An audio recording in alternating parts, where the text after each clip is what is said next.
Buenas tardes a todos los compañeros que atienden este llamado. Vamos a atender un asunto fundamental de un partido revolucionario comunista, un partido marxista-leninista. Eh, este asunto del materialismo dialéctico que es lo fundamental, pues, de, de todo partido que se asume como tal y de quienes lo integran. Quiero comenzar por atender este problema de la ciencia, sobre todo porque es un asunto que luce ajeno a quienes hacemos política, ¿no? Desde la perspectiva de los comunistas. Cuando se habla de algo científico se le da un carácter un tanto rimbombante, aun cuando es la cosa más cotidiana de lo que nosotros hacemos desde la perspectiva precisamente de los marxistas-leninistas, ¿no? Porque somos un partido que debe ser científico antes que nada. Esa es una distinción que parte de que no actuamos en política de forma ciega, sino que actuamos en política consciente, pues, de lo que son las determinaciones de la situación concreta, ¿no? Y las tendencias en su desarrollo. Eso nos hace científicos desde que nace el marxismo. Marx y Engels ubicaron precisamente eso, pues, en las leyes de la historia y más adelante de la economía política. De tal manera que lo primero que tenemos que ubicar es qué es la ciencia, para entrar en el materialismo dialéctico como tal. La ciencia es una forma de conciencia que permite la actuación del hombre sobre la naturaleza. La ciencia es concreta, debe de establecer una delimitación del sujeto, un método para abordar esa expresión de la materia, descubre leyes y esas leyes le permiten la transformación del objeto. Entonces, toda ciencia cumple con esos requisitos y aparece esa forma de conciencia con el desarrollo de las fuerzas productivas. La última ciencia que aparece es precisamente la de la sociedad, la más compleja para encontrar, pues, sus determinaciones por un conjunto de cosas, ¿no? Las ciencias naturales permiten exponencialmente el dominio del hombre sobre la naturaleza, o sea, pasar de lo que significa las manos como instrumento de trabajo a la utilización de máquinas y herramientas supone un salto cualitativo que no es poca cosa, y la ciencia permite un desarrollo impetuoso de los medios de producción, ¿no? Aun cuando las primeras ciencias se encontraron su desarrollo en medio de la mitología, bueno, sirvieron para establecer los ciclos qué sé yo, pues los ciclos para la siembra, para la determinación del nacimiento de los niños, qué sé yo, pues sirvieron para muchísimas cosas, la medición del tiempo, ¿no? Es una cuestión. Y la ciencia siempre es una relación teoría y práctica. Y la ciencia es la transformación del objeto, y para transformar el objeto se supone que debe existir una práctica concreta.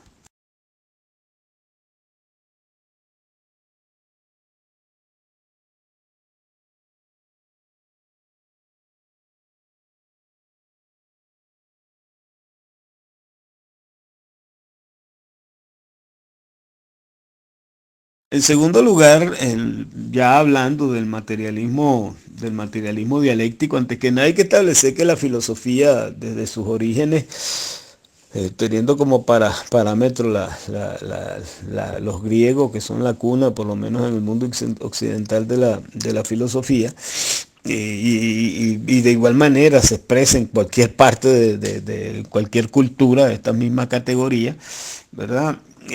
Se encuentra en el desarrollo de cuatro grandes corrientes, ¿no? Eh, o cuatro grandes categorías que se convierten en corrientes: el idealismo, el materialismo, la metafísica y la dialéctica. Dicho de una manera tremendamente lata, el idealismo es la respuesta que se da, que es primero la materia o el espíritu. Dios creó al hombre o el hombre creó a Dios. O sea, esa es una cosa demasiado elemental. Si Dios creó al hombre, evidentemente que te ubicas en el campo del idealismo. Si lo dices a la inversa, es el materialismo. Y la metafísica y la dialéctica. La cosa cambia o la cosa no cambia. Si la cosa cambia, te inscribes en el mundo de la dialéctica. Si estableces que la cosa no solamente no cambia, sino que es incognoscible, te colocas en el mundo de la metafísica. Y el materialismo dialéctico con Marx y Engels, el materialismo dialéctico se convierte no solamente en una concepción del mundo, sino también en una ciencia. Pero a diferencia de las ciencias particulares, el objeto del materialismo dialéctico son todas las formas de expresión de la materia. Entonces, lo primero que tenemos que ubicar es que el materialismo dialéctico es una ciencia, y las leyes del materialismo dialéctico, la unidad y lucha de contrario, los cambios cuantitativos a los saltos cualitativos y la negación de lo negado, junto a la regresión, digamos, esas leyes están presentes en todas las formas de expresión de la materia, incluyendo la conciencia, incluyendo todas las formas de conciencia. Tienen un desarrollo, y ese desarrollo también se va a cumplir con base en esas leyes del materialismo dialéctico, ¿no? Entonces, tiene que ser entendido como ciencia, y tiene que ser entendido también como una concepción del mundo, o sea, una concepción dialéctica, a partir de aquello de que lo concreto es concreto porque es la síntesis de múltiples determinaciones, y el establecimiento de las determinaciones y sus relacionamientos. Ese es el ejercicio dialéctico permanente que debemos hacer los comunistas, que debemos hacer los marxistas-leninistas en relación con la sociedad y con todas las formas de expresión, ¿no? O sea, con todas las formas de conciencia, con la ética, con la estética, con la ideología, las distintas formas de pensamiento, y también del desarrollo científico tecnológico.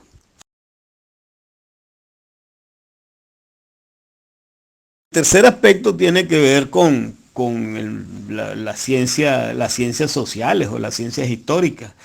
Surgen las ciencias históricas en el momento en el cual se realiza el materialismo dialéctico en su sentido filosófico y científico a la sociedad. Surge el materialismo histórico. Podemos decir que el materialismo histórico se sintetiza de una manera extraordinaria en el prólogo de la contribución a la crítica de la economía política de Carlos Marx.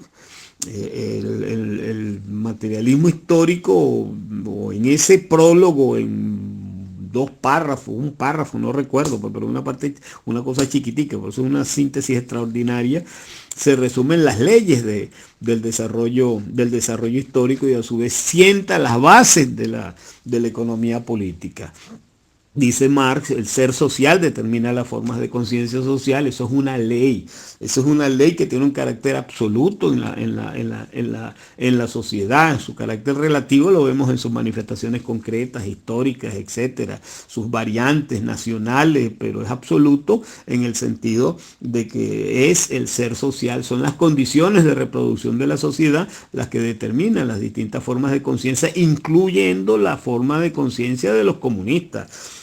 Nosotros formamos parte, somos expresión de esa consideración, independientemente de que eso haya surgido, el marxismo haya surgido precisamente en esa trilogía entre el desarrollo de la clase obrera, de la burguesía, de ese proceso histórico, la filosofía clásica alemana, la economía política inglesa y el socialismo francés. En esa trilogía surge el marxismo, porque existía una base material, había un ser social que determinó esa forma de conciencia, pero esa forma de conciencia se convirtió en una fuerza material y se expandió por el mundo y llegó también a los países subdesarrollados, como lo llaman las corrientes revisionistas de la década del 60, los países más atrasados, los países dependientes y semicoloniales, para decirlo en términos del leninismo, ¿no? Y llegó a nosotros, pues, y nosotros somos herederos de todo ese desarrollo de las ciencias históricas, incluyendo la economía política, ¿no? Aparecen las ciencias históricas, digamos, en una etapa del desarrollo de la sociedad, una etapa de desarrollo de las fuerzas productivas, y es el último campo científico en aparecer. Y tenía que surgir de la clase obrera, ¿no? No podía surgir, ¿verdad?, de otro sector social. La asunción de Marx y Engels de los intereses de la clase obrera, la genialidad puesta al servicio de los trabajadores, es lo que permite entonces desarrollar el campo científico más complejo, ¿verdad? Al punto está la complejidad de que muchos científicos naturales no logran entender que la ciencia social sea tan rigurosa como las ciencias naturales o la lógica y la matemática, ¿no? Les cuesta entender que la ley del valor es una ley pero tan rigurosa como, qué sé yo, pues la ley de la gravedad. Y con el materialismo histórico surge también esa idea del optimismo entre los comunistas. O sea, estamos conscientes de que la cosa se mueve, como diría Galilei, hay un desarrollo y que ese desarrollo en un punto, ¿verdad?, va a producir un salto cualitativo. ¿Cuándo se dan las condiciones para ese salto cualitativo? Cuando aparece el momento o la situación revolucionaria.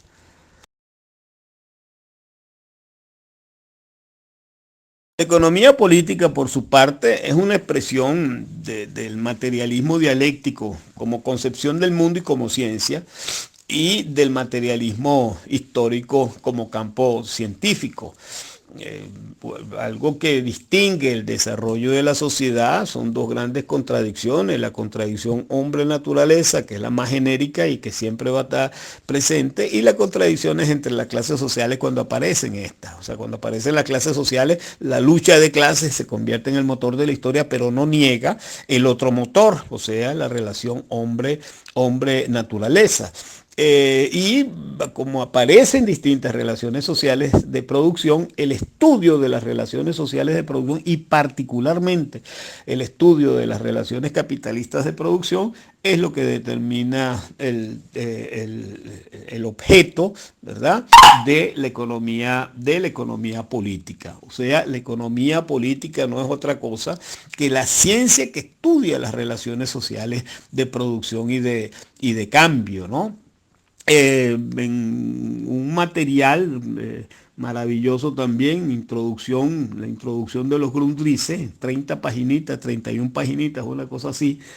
Marx desarrolla no solamente el objeto de la producción misma, y establece la relación entre las cuatro determinaciones de la producción, o sea, la producción misma, el consumo, el cambio y la distribución. O sea, eso es una cosa donde Marx desarrolla totalmente las determinaciones de la esfera de la circulación y de la esfera de la producción, y ve la manera como se concatena y surge aquella expresión maravillosa de que lo concreto es concreto porque es la síntesis de múltiples determinaciones, la unidad de lo diverso. Analizando las relaciones sociales de producción en general y analizando las relaciones de producción capitalista, Marx va a las células de la sociedad, y esa célula de la sociedad capitalista va a ser la mercancía, pero la mercancía en la sociedad capitalista no es distinta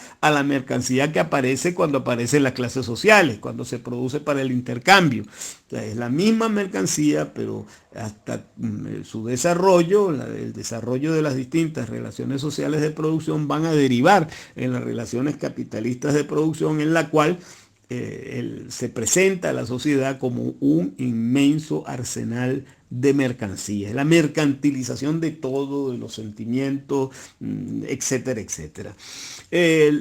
Con ello, bueno, la ley del valor. La ley del valor, digamos, una cosa total y absolutamente cuantificable que nos permite a nosotros entender las relaciones sociales de producción, porque en la ley del valor o en el valor de cada mercancía, encontramos las relaciones sociales de producción.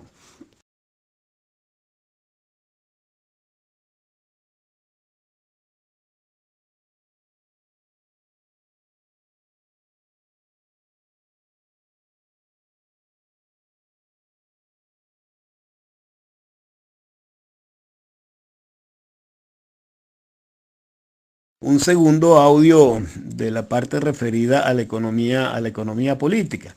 Entonces, en primer lugar, un comunista tiene que trabajar sobre la ley del valor, pues, y cómo se expresa la ley del valor, porque ahí están las relaciones sociales, las relaciones de producción y de cambio. No solamente eso, sino que a partir de la ley del valor es como podemos entender su antagonismo con lo que sería la nueva sociedad. O sea, en la nueva sociedad tiene que convertirse en una antítesis de la ley del valor. Sin embargo, en la nueva sociedad sigue prevaleciendo la forma valor.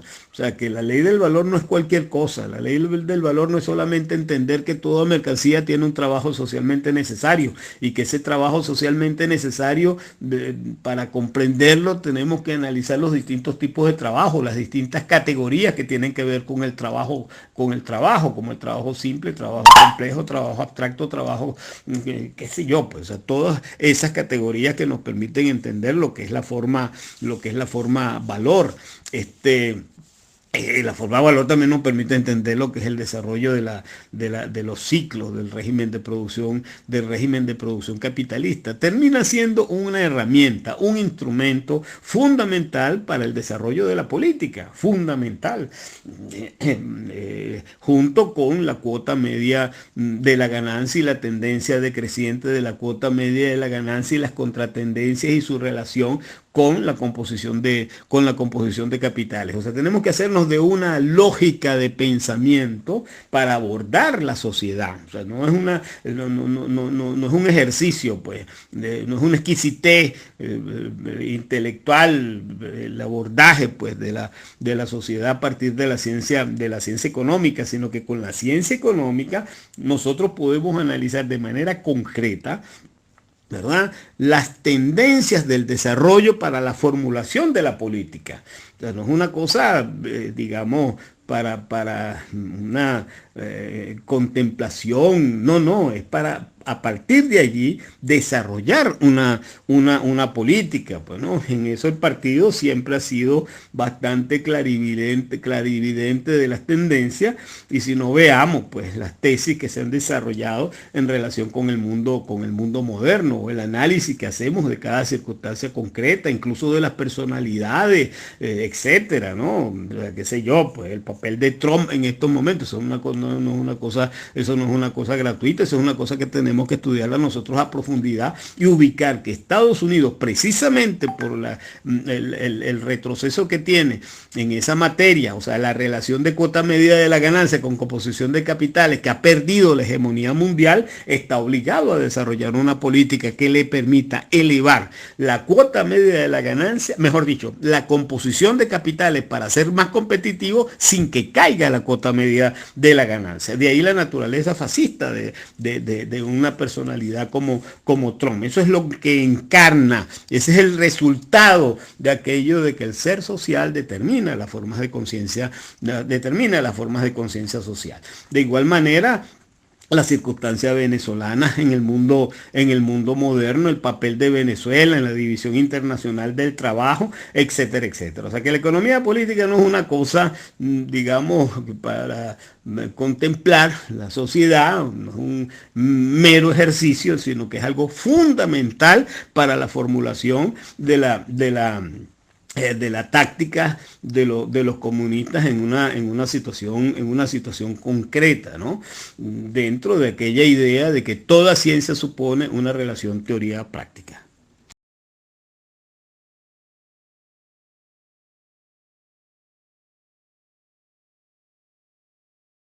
este sería el punto 5, el socialismo científico. Cuando nosotros nos planteamos la construcción del socialismo en Venezuela, no lo hacemos desde la perspectiva utopista, que es una palabrita que mucha gente la utiliza sin ubicar que es idealismo, ¿no? Que mi utopía, bueno, si tú eres utópico, tú estás ubicado en el campo del idealismo. Nosotros no somos utopistas, nosotros somos socialistas, comunistas y luchamos por la configuración en Venezuela del socialismo científico, que en la primera etapa será de democracia popular. Eso es otra cosa, pero por la circunstancia concreta, para no tener que pasar por aquel periodo de la NEP, de la nueva política económica de Lenin.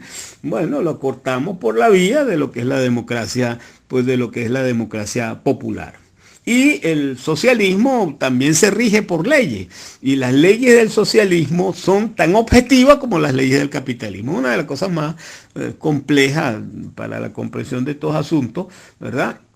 Uno de los brillantes trabajos de Stalin, problemas económicos del socialismo en la URSS, nos da cuenta de ese asunto de manera bien clara, ¿no? O sea, las leyes del socialismo también son leyes objetivas, pero una de las leyes objetivas del socialismo, y ahí volvemos a la dialéctica, es la regresión, la posibilidad de la regresión histórica, tomando en cuenta que en el socialismo, aun cuando sus leyes son objetivas, está vigente todavía la forma valor. Y la forma valor supone las desigualdades que tienen que borrarse con el desarrollo impetuoso de las fuerzas productivas. La diferencia entre el trabajo manual, el trabajo intelectual, el trabajo simple con el trabajo complejo, serán las dos contradicciones principales que hay que atender, de tal manera que borrando esas desigualdades es como podemos acabar con la forma valor. O sea, que lo que se produce no sea para el intercambio, desaparece la forma valor y desaparece la forma dinero, pero para que desaparezcan esas dos categorías necesariamente tiene que haber un desarrollo impetuoso de las fuerzas productivas, y las fuerzas productivas se desarrollan con base en un conjunto de leyes desarrolladas magistralmente, teórica y prácticamente por Stalin. O sea, la producción o el desarrollo de la industria pesada por encima de la industria ligera y la industria liviana, sin el descuido de esta, ¿verdad? La primacía de la industria pesada sin el descuido de la industria ligera y la industria liviana, la producción principalmente en la perspectiva futura, sin descuidar las necesidades del presente, la producción para satisfacer las necesidades colectivas, sin descuidar las aspiraciones individuales. O sea, la tragedia de alguna gente de que en el socialismo la gente se viste parecida, bueno, porque parten de una estética burguesa, y a lo mejor en una circunstancia para reducir costos se producen cosas con poco, qué sé yo, el problema del calzado. O sea, en la industria capitalista hay miles y miles de calzados y formas de calzado, y sobre todo en las mujeres esa cosa es un rollo, ¿no? Entonces, en fin, pero si se entiende que eso es lo que permite, ¿verdad?, cubrir de manera armoniosa las distintas esferas de la producción, podremos entender que en algún sector de la industria ligera, en este caso, deba verse afectado, pues en este caso el problema de los modelos, para afianzar el desarrollo de las otras ramas de la producción. De tal manera que el socialismo es una cosa también que la asumimos en una perspectiva histórica científica, y que su construcción también se debe dar con base en la ciencia y el materialismo dialéctico y la economía política.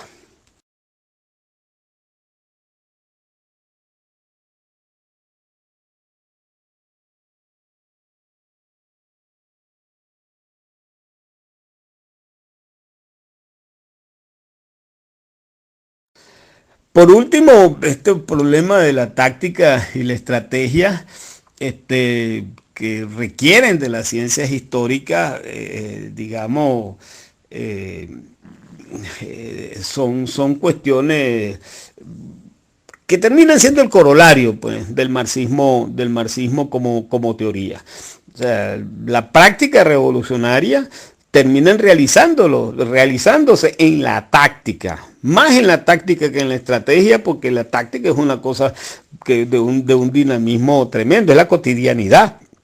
La estrategia es el golpe principal, pues, ¿no? Pero la táctica son el comportamiento de los comunistas en cada situación concreta. Y ese comportamiento no puede ser dado, no puede ser definido con base en los deseos, con base en los sentimientos, con base en las aspiraciones. Ese comportamiento tiene que darse con base en el análisis concreto de la realidad concreta, o sea, con base en la ciencia de los trabajadores, en la economía política, principalmente, que siempre va a estar articulada a las leyes generales del desarrollo histórico. El ser social determina las formas de conciencia, la contradicción de las relaciones sociales, del desarrollo de las fuerzas productivas enfrentadas en contradicción con las relaciones sociales de producción, ¿verdad?, conducen a que en un momento determinado la sociedad quiera resolver ese conflicto, porque el antagonismo es muy fuerte y se abre un periodo de revolución social. Eso es una ley. Esa es una ley dialéctica del desarrollo histórico, porque el desarrollo en la sociedad como en la naturaleza se da con base en esa ley. Cambios cuantitativos a saltos cualitativos. O sea, esa contradicción de las relaciones sociales, ¿verdad? Del desarrollo de los medios de las fuerzas productivas enfrentadas a las relaciones sociales imperantes, en un momento determinado se conducen a una situación revolucionaria, que es la que los comunistas tenemos que aprovechar para estimular ese salto cualitativo. Sin una vanguardia, sin una dirección política, ese salto cualitativo no se da. Se produce una situación revolucionaria y pasa la situación revolucionaria si no existe la dirección política. De tal manera que los comunistas nos ubicamos, desde que aparece el leninismo, nos ubicamos en la teoría insurreccional, o sea, que digamos, la búsqueda de ese momento, la búsqueda del estímulo de ese momento. Los comunistas trabajamos para profundizar las crisis capitalistas. Los comunistas nos debemos preparar permanentemente para incidir en el desarrollo de esa contradicción con la huelga, con la lucha de clase, con la lucha por reivindicaciones concretas, etcétera, etcétera. Entonces, eso va a conducir a una crisis revolucionaria, y es en la crisis revolucionaria donde se puede hacer esos saltos cualitativos. De tal manera que, por ejemplo, en la situación actual que los comunistas trabajamos por el derrocamiento de Maduro, no es que nos vamos a cruzar de brazos después que sea derrocado Maduro.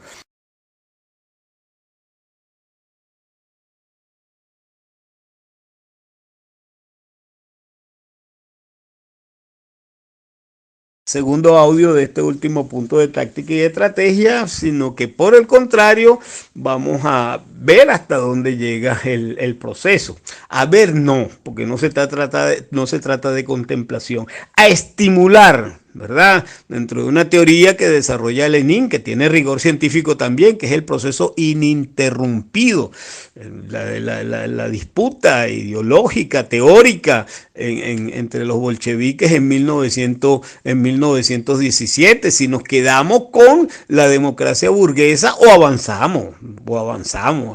El célebre discurso de Lenin: a partir de hoy, de lo que se trata es de construir el socialismo. Un discurso bastante breve, como podemos ver, y bueno, cuando muchos dentro de los bolcheviques decían que no se podía pasar al socialismo porque había que cubrir la etapa democrático burguesa, más o menos lo mismo que pasó el 23 de enero de 1958, o sea, derrocan a Pérez Jiménez, y los comunistas, en vez de impulsar, ¿verdad?, una política en función de un proceso ininterrumpido, bueno, se quedaron ahí, hasta lo dejaron fuera de la reunión. el pacto de Punto Fijo se hace sin los comunistas. Entonces, en vez de los comunistas de profundizar la lucha de clase, participaron en la paz social, ¿verdad? Para que no vuelva la dictadura, y entonces perdieron la oportunidad, y esa circunstancia trajo como consecuencia que en 1961 se produjeran las condiciones, o Rómulo Betancourt acorraló a los comunistas para llevarlos a la lucha armada, ¿no? Entonces nosotros tenemos que estar pendientes de lo que significa una situación revolucionaria y hasta dónde nos lleva la situación revolucionaria, hasta dónde nos puede llevar la situación revolucionaria con el accionar de los comunistas. De tal manera que la táctica y la estrategia no son cosas desligadas de la ciencia. Por el contrario, la táctica y la estrategia estarán correctamente definidas en la medida en que partamos de la ciencia de los trabajadores, del materialismo dialéctico, de la economía política, del materialismo histórico. No son cuestiones de deseo, no son cuestiones de aspiraciones, ni mucho menos. Simple y llanamente es el análisis concreto de la situación concreta, establecer lo que significan las tendencias, ¿verdad? Y dentro de las tendencias, ubicar cuáles son los objetivos y metas de cada situación concreta. Y a fin de cuentas se trata del sujeto. En este caso, el sujeto revolucionario es tal en tanto que tiene esa capacidad de analizar el objeto y convertirse en un elemento transformador. Y para eso, evidentemente, que hay que trabajar en las dos direcciones: desarrollo teórico, formación teórica, formación cultural y la eficiencia en la práctica revolucionaria cotidiana. Grosso modo, eso es la síntesis, digamos, o la derivación del materialismo dialéctico como ciencia de las distintas formas de expresión de la materia aplicado a la sociedad. Termina siendo el accionar de los comunistas para la transformación revolucionaria de la sociedad.